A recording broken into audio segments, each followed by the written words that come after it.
Hey guys, this is Miss Arlequin, and in this video we are going to be learning our new vocabulary words for chapters 5 through 8 of The Outsiders. Alright, so the first thing we're going to do is we're going to rate our prior knowledge of our new vocabulary words. For these chapters, we have 8 new words. I'm going to read through them, and remember we're using our 4-point rating system. 1, you've never seen or heard the word before. A 4, you are an expert on this word. You could teach it to somebody else. Our first word is imploring.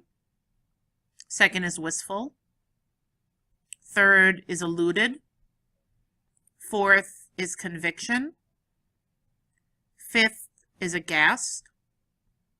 Sixth is elite. Seventh is reckless. And eighth is fiend. All right, so let's start with the word imploring. Imploring is a verb. It means to make a very serious or emotional request of someone. So usually you would say that you are imploring somebody, or I implore them to help you. It's kind of like begging, I guess, pretty similar. You're very emotionally asking for somebody's help, which might be emotional like crying, or it could just be very passionate as well. She implored her husband not to leave her and the children without any money. And you can see that beg is almost a perfect synonym for this, right? You could replace implored in the sentence with the word begged. She begged her husband not to leave her. John imploringly asked me to show mercy on him and not give a lot of homework over spring break. So here we see the same word, but the word family, the adverb, imploringly. So it's being used in this context not to describe his action, or not to name his action, but to describe the way that he asked it. He asked it in an imploring tone of voice. All right, our next word is wistful. Wistful is an adjective that means having or showing sad thoughts and feelings about something that you want to have or do, especially about something that made you happy in the past. So when you're wistful, there's a bit of nostalgia to it. Like you're thinking about a memory and you kind of want to go back to that earlier time. And thinking about that earlier time where you're happy makes you a little sad because you know that that time no longer exists. She was wistful for a moment, then asked, "Do you remember the old playground?"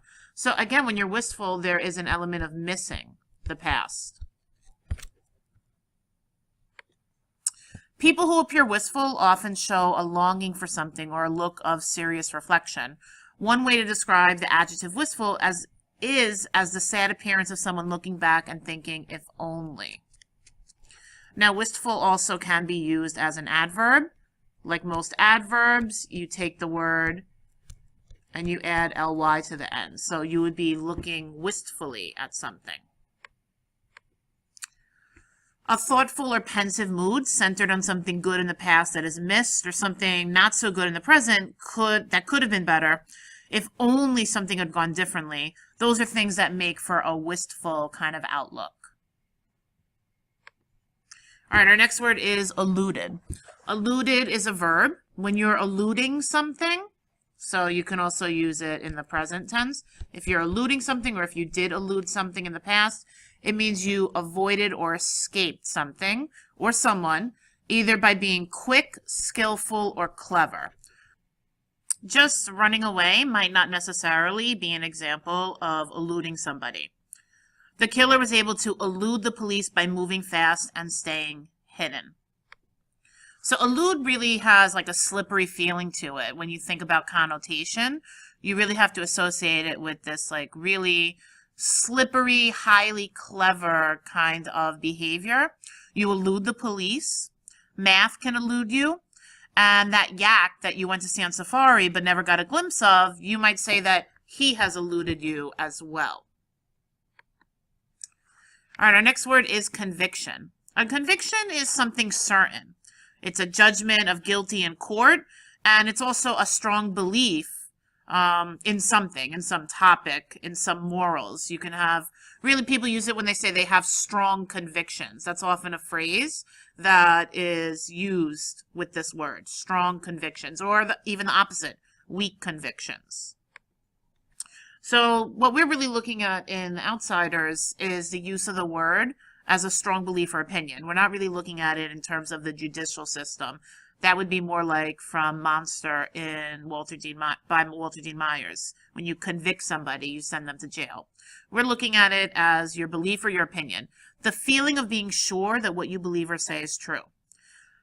If you want to persuade people that your opinions are true, you need to speak with conviction.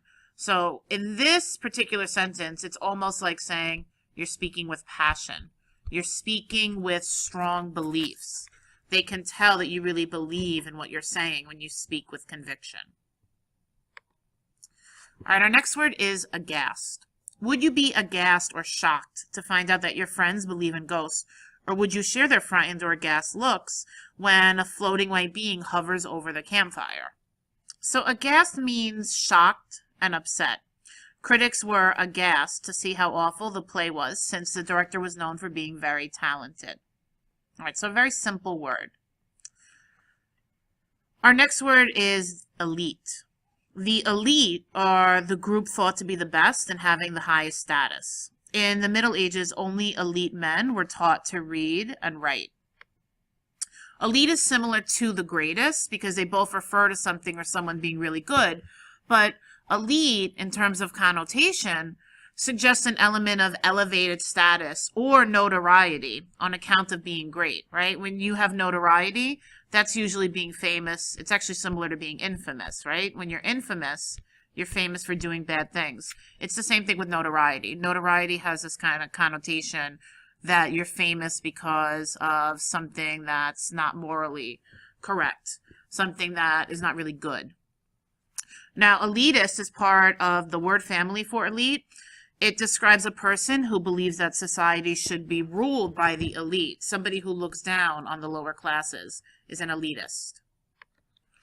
So, elite, again, is the people who have the most wealth and status in a society, the most successful or the powerful group of people.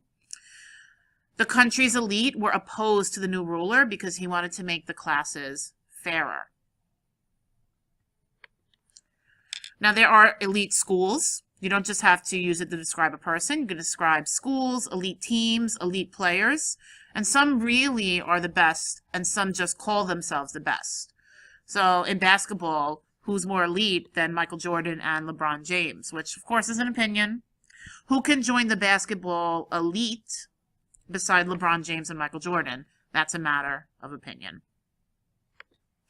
All right, our next word is reckless. If you are reckless, you don't think or care about the consequences of your words or actions, like a reckless driver who speeds while texting, knitting, and eating a sandwich.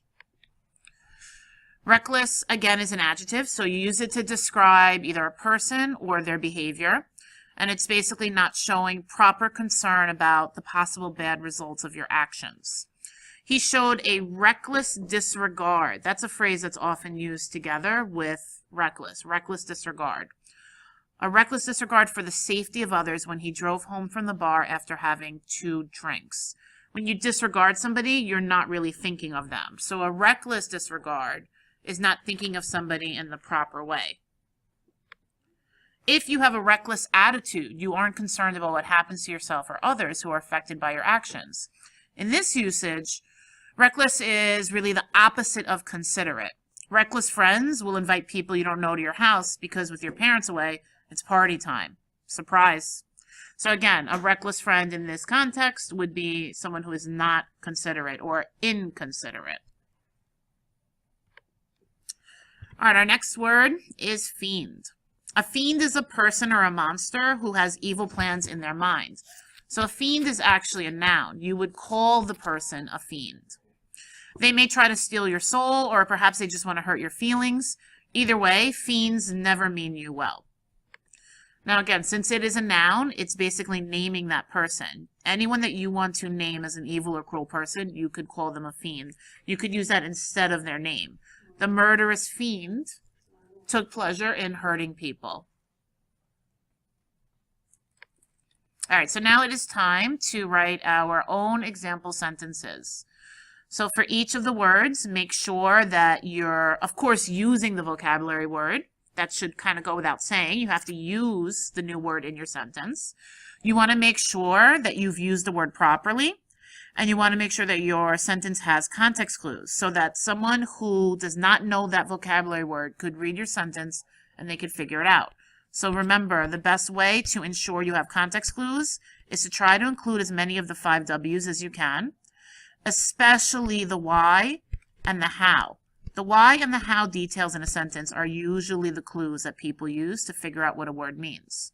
Now, of course, as always, bonus points will go to anybody who uses one of our old vocabulary words in their sentence, and you will get extra credit if you write 2 separate sentences for each vocabulary word.